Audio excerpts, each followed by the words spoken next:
Hello दोस्तों, मैं हूं जगदीश जोशी। आज के इस वीडियो में हम लोग डेल्टा की DVP-12 इस मॉडल के बारे में बात करेंगे और इसके पूरे फंक्शंस के बारे में मैं आप लोगों को बताऊंगा। पीएलसी में input module, output module, CPU, power supply, सब कुछ हम लोग यहाँ पे जानेंगे। अब पीएलसी जो होती है हम लोगों की, वो इनकी भी अलग अलग क्लास होती हैं, अलग अलग टाइप्स की पीएलसी होती है हम लोगों की। कुछ रिले टाइप होती है, कुछ ट्रांजिस्टर टाइप होती हैं, कुछ ट्रैक टाइप होती है।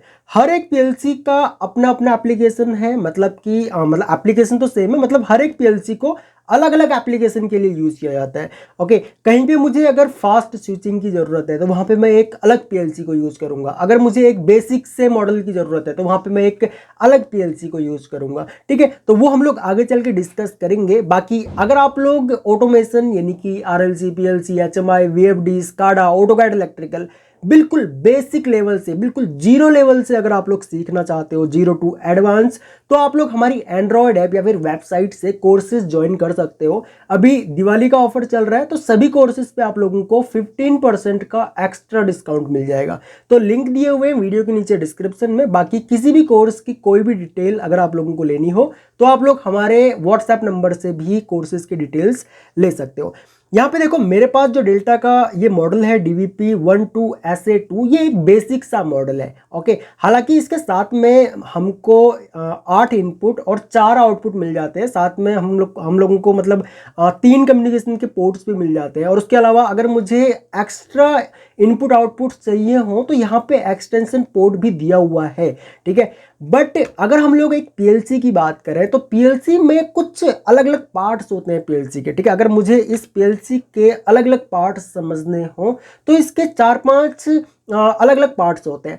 पहला तो पावर सप्लाई। एक पीएलसी में एक पावर सप्लाई होती है। कुछ पीएलसी से आप लोगों ने देखा होगा जिसमें हम लोग डायरेक्ट एसी इनपुट देते हैं। एसी इनपुट आपका 110 वोल्ट भी हो सकता है, एसी इनपुट आपका 220 वोल्ट एसी भी हो सकता है। ओके, तो वहां पे होता क्या है कि जो हम लोग उसको इनपुट देते हैं, एसी या फिर डीसी भी अगर हम लोग देते हैं, तो उस पीएलसी के अंदर एक पावर सप्लाई होती है। ठीक है, अब उस पावर सप्लाई का काम क्या होता है, आपके उस एसी सप्लाई को डीसी में कन्वर्ट करना। क्योंकि इसके अंदर अगर रिले टाइप है या फिर ट्रांजिस्टर ट्रैक टाइप है तो वो एसी में काम नहीं करेंगे, वो काम करेंगे डीसी पे।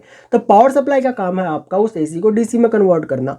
उसके बाद जो सेकंड पार्ट आता है हमारा, वो होता है सीपीयू। सीपीयू पीएलसी का ब्रेन होता है। ओके, जो भी डिसीजंस लेने हैं या फिर जो भी आपने पीएलसी में प्रोग्रामिंग कर दी, उसके अकॉर्डिंग आपके लॉजिक्स को सॉल्व जो करेगा वो आपका सीपीयू करेगा। जैसे कि हमारे कंप्यूटर में आप लोगों ने देखा होगा जो डेस्कटॉप होते हैं हम लोगों के एक तो मॉनिटर है जिसपे हम लोग डिस्प्ले देखते हैं।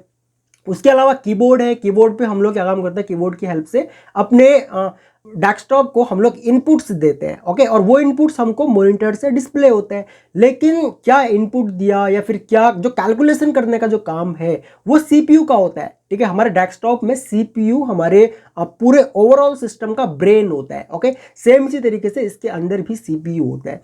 ठीक है, उसके बाद इनपुट मॉड्यूल। अब इनपुट मॉड्यूल का काम होता है यहाँ पे हमारे जितने भी इनपुट सेंसिंग डिवाइसेस हैं उन इनपुट सेंसिंग डिवाइसेस को सेंस करना। ओके, अगर मेरा कोई मान के चलो एरो पुश बटन है या फिर मेरा कोई एनसी पुश बटन है, अब मेरे इस सीपीयू को बताएगा कौन कि भाई कोई एनो पुश बटन का सिग्नल आया है या फिर एनसी पुश बटन का सिग्नल आया है, तो वो बताएगा आपका ये इनपुट मॉड्यूल। इनपुट मॉड्यूल में जैसे ही कोई भी सिग्नल आएगा तो वो सिग्नल ये सीपीयू को ट्रांसफर करेगा। सीपीयू के अकॉर्डिंग जो भी हमने लॉजिक बना रखा होगा इसमें, उसको वो रीड करेगा एंड हमको आउटपुट, जो आउटपुट मॉड्यूल है, उस आउटपुट मॉड्यूल से जो भी आउटपुट को अपडेट करना रहेगा तो उस आउटपुट को ये अपडेट कर देगा।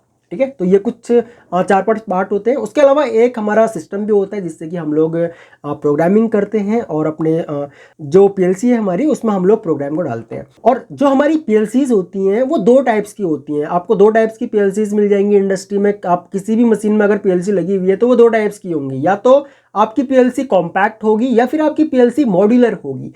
कॉम्पैक्ट मीन्स जो मैं आपको बता रहा था कि भाई पावर सप्लाई होती है, सीपीयू होता है, इनपुट मॉड्यूल, आउटपुट मॉड्यूल जो होता है वो कॉम्पैक्ट अगर पीएलसी होगी तो ये सभी चीज़ें एक ही यूनिट के अंदर होंगी। जैसे कि यहाँ पे देखो मेरे पास एक ये छोटा सा एक बेसिक सा मॉडल है डेल्टा का DVP-12SA2। अब इसी के अंदर पावर सप्लाई भी है, इसी के अंदर सीपीयू भी है, इनपुट मॉड्यूल आउटपुट मॉड्यूल दोनों इसी के अंदर है।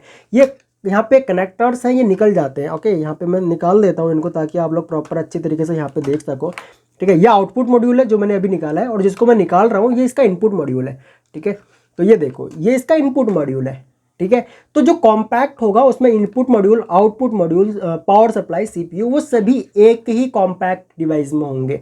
और जो हम लोगों के मॉड्यूलर पीएलसीज होंगी, मॉड्यूलर पीएलसीज में आपका पावर सप्लाई अलग होगा, आपका सीपीयू अलग होगा, आपका इनपुट मॉड्यूल्स अलग होंगे, आउटपुट मॉड्यूल्स अलग होंगे, और ये सभी एक रैक में माउंट होंगे।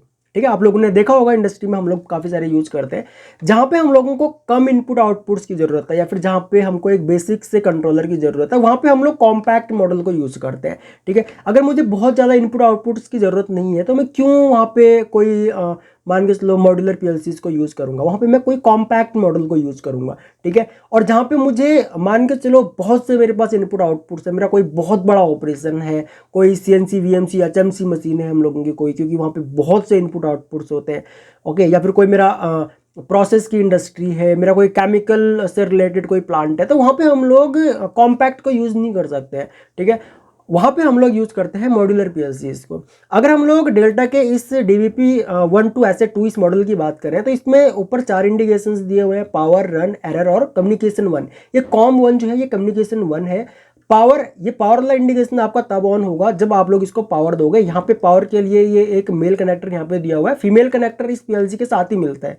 ठीक है, यहाँ पे अर्थिंग, यहाँ पे 0 वोल्ट और 24 वोल्ट, ये 3 यहाँ पे पिंस निकली हुई है। उसके बाद ये हम लोगों का कॉम 3 होगा। ठीक है, यस, ओके, यहाँ पे ये RS485 का कम्युनिकेशन यहाँ पे यूज़ कर सकते हो आप लोग। यहाँ पे ये जो पोर्ट दिया हुआ है इसमें आप लोग कोई आपका HMI या VFD अगर आप लोगों को कनेक्ट करना हो तो वो आप लोग यहाँ पे कर सकते हो। उसके अलावा एक कम्युनिकेशन पोर्ट यहाँ पे दिया हुआ है, ये कॉम 1 है। ओके, ये कॉम 3 है, ये कॉम 2 है। ठीक है, कॉम 3 यहाँ पे दिया हुआ है। ठीक है, कॉम 3 का माइनस, कॉम 3 का प्लस ये वाला है, और SG टर्मिनल ये वाला है। ओके, ये हम लोगों का जो कॉम 1 है इसको हम लोग यूज़ करते हैं प्रोग्रामिंग के लिए। यहाँ पे मैं RS232 केबल को यूज़ करता हूँ जब मैं प्रोग्रामिंग करता हूँ इस मॉडल में। ओके, तो ये कम्युनिकेशन 1 जो है, यहाँ पे जब आपका कम्युनिकेशन केबल लगेगा और वो आपके सिस्टम के साथ में कनेक्ट होगा तो आपका कॉम 1 यानी कि कम्युनिकेशन 1 वाला इंडिकेशन ऑन होगा। अगर आपके हार्डवेयर में या फिर प्रोग्राम में कुछ एरर होगा तो उस केस में क्या होगा, आपका एरर वाला इंडिकेशन ऑन होगा। और यहाँ पे रन और स्टॉप, ये दो मतलब मोड दिए हुए हैं, टॉगल स्विच यहाँ पे दिया हुआ है एक छोटा सा। तो अगर आपका जो ये मॉडल है ये रन मोड पे रहता है, यानी कि जब रन मोड पे रहेगा तो ये रन वाला इंडिकेशन आपका ऑन होगा। जब आपका पीएलसी ऑपरेशनल कंडीशन में है तो वहाँ पे ये रन वाला इंडिकेशन ऑन होना चाहिए, पावर वाला इंडिकेशन भी ऑन होना चाहिए, एरर वाला इंडिकेशन ऑन नहीं होना चाहिए। अगर कम्युनिकेशन यानी कि कम्युनिकेशन 1 या कॉम 1 वाले इस पोर्ट से अगर सिस्टम वगैरह कनेक्ट है और सिस्टम अगर ऑनलाइन मोड पे अगर आपने पीएलसी को लिया हुआ है तब आपका ये कॉम 1 वाला इंडिकेशन जो है ये ब्लिंक करेगा। ठीक है, और जब हम लोग प्रोग्राम डालते हैं अपनी पीएलसी में तो अक्सर हम लोग क्या काम करते हैं, इसको स्टॉप मोड पे ले लेते हैं एंड उसके बाद प्रोग्राम डाल लेते हैं पीएलसी में। उसके बाद जब सब कुछ सही रहता है तो हम लोग वापस से इस टॉगल स्विच को रन मोड पे ले आते हैं। ठीक है, तो ये एक सेफ रहता है हम लोगों के लिए। और उसके अलावा जो इनपुट मॉड्यूल्स होता है, जैसे कि मैंने आपको बताया कि भाई इनपुट मॉड्यूल्स का काम होता है हमारे इनपुट सेंसिंग डिवाइसेस को सेंस करना। ठीक है, और यहाँ पे सबसे ऊपर एसएस दिया हुआ है। एसएस का मतलब होता है सोर्स एंड सिंक। पहले जो मॉडल्स आते थे पीएलसीज में सभी मैन्युफैक्चरर के, वहाँ पे क्या रहता था कि या तो आप लोग अपने पीएलसी में सिर्फ सोर्स टाइप कनेक्शन कर सकते हो या फिर सिर्फ सिंक टाइप कनेक्शन कर सकते हो। तो अभी जितने भी न्यू मॉडल्स आते हैं उनमें सभी में सोर्स और सिंक दोनों टाइप से आप लोग कनेक्शन कर सकते हो, इसलिए यहाँ पे एसएस लिखा हुआ है। अगर सिर्फ सोर्स रहता या फिर सिर्फ सिंक रहता तो यहाँ पे मेंशन किया हुआ रहता। और जो बहुत पुराने मॉडल्स हैं उनमें आपको मिल भी जाएगा कि या तो सिर्फ सोर्स होगा या फिर सिर्फ सिंक होगा। अगर हम लोग आउटपुट मॉड्यूल्स की बात करें तो आउटपुट मॉड्यूल्स यहाँ से स्टार्ट हो जाता है हम लोगों का। ठीक है, तो यहाँ पे Y0, Y1, Y2 और Y3 ये 4 आउटपुट्स हैं इसमें, और इन चारों आउटपुट्स के लिए एक कॉमन है, ये पहला वाला टर्मिनल जो है ना ये कॉमन है। और जो इनपुट और आउटपुट्स हैं सभी का जो स्टेटस है वो आपको यहाँ पे मिलेगा, यहाँ पे सबका इंडिकेशन दिया हुआ है। उसके अलावा ये कम्युनिकेशन पोर्ट है। ठीक है, अगर आपको मान लो मतलब कुछ मतलब यहाँ पे मान लो आपको ना एक्सटेंशन अगर यूज़ करने हो इनपुट आउटपुट्स के लिए तो वो आप लोग यहाँ पे कर सकते हो। ठीक है, यहाँ पे दिया हुआ है काफ़ी, इसको हम लोग खोल सकते हैं। ठीक है, इसको मैं इस तरीके से निकाल देता हूँ, बहुत टाइट है। अगर आपको एक्स्ट्रा इनपुट आउटपुट्स की ज़रूरत है तो आप लोग यहाँ पे यूज़ कर सकते हो। वैसे यहाँ पे दिया हुआ भी है। ठीक है, एक्सटेंशन पोर्ट यहाँ पे दिया हुआ है, सेम इसी तरीके से इस साइड में भी है।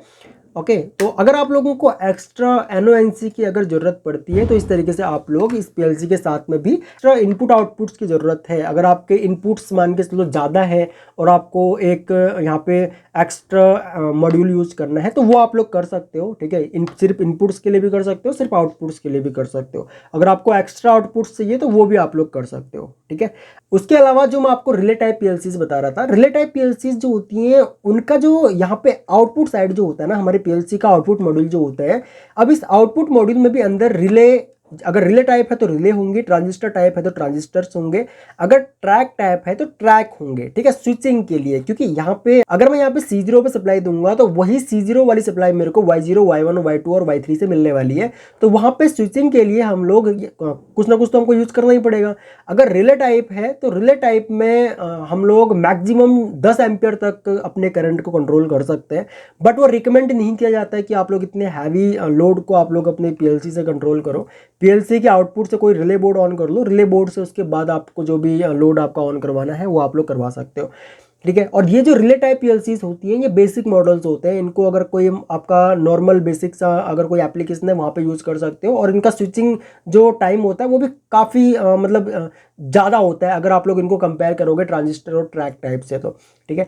और जो हम लोगों की ट्रांजिस्टर टाइप होती हैं, ट्रांजिस्टर टाइप में क्या होता है, आपका स्विचिंग स्पीड बहुत ज़्यादा होती है, मतलब रिले से ज़्यादा होती है और ट्रैक से कम होती है, ठीक है। और वहाँ पे जो हमारे मान के चलो ज़्यादा सेंसिटिव ऑपरेशंस हैं वहाँ पे हम लोग यूज़ करते हैं ट्रांजिस्टर टाइप। और जो हम लोगों के ट्रैक टाइप है उनकी जो स्विचिंग स्पीड है या फिर उनका जो रिस्पॉन्स टाइम है वो बहुत ज़्यादा होता है। सबसे ज़्यादा हमारे ट्रैक टाइप का होता है, जो रिले टाइप और ट्रांजिस्टर टाइप से अगर आप लोग कंपेयर करोगे तो ट्रैक टाइप की जो आपकी पीएलसीज होती हैं वो आपका उनका बहुत फास्ट रिस्पॉन्स होता है। और जो आपका डीसीएस स्काडा सिस्टम अगर आप किसी मान लो प्रोसेस में अगर लगा हुआ है तो वहाँ पे ज़्यादातर ट्रांजिस्टर या ट्रैक टाइप पीएलसीज यूज़ की जाती है, रिले टाइप पीएलसीज वहाँ पे ज़्यादातर यूज़ नहीं की जाती है, ठीक है। आई होप कि आप लोगों को ये सब चीज़ें समझ में आई होंगी। एक बेसिक सा मैंने कोशिश किया आप लोगों को पीएलसी के बारे में समझाने का, एक हार्डवेयर यूनिट के बारे में समझाने का। बाकी अगर आप लोगों का इस टॉपिक से रिलेटेड कोई भी डाउट हो तो आप लोग वीडियो के नीचे कमेंट कर सकते हो, मैं आपके सारे कमेंट्स पढ़ता हूँ और रियली हम लोग काफ़ी मोटिवेट होते हैं आपके कमेंट्स पढ़ करके। बाकी अगर आप लोग इस चैनल पर न्यू हो तो चैनल को आप लोग सब्सक्राइब कर लेना, बगल में जो बेल आइकन है उसको भी ऑन कर लेना ताकि आपको हमारी सभी न्यू वीडियोस का नोटिफिकेशन लगातार मिलता रहे। सो इस वीडियो लेक्चर में इतना ही गाइस, थैंक्स फॉर वॉचिंग। मिलते हैं अपने नेक्स्ट वीडियो लेक्चर में।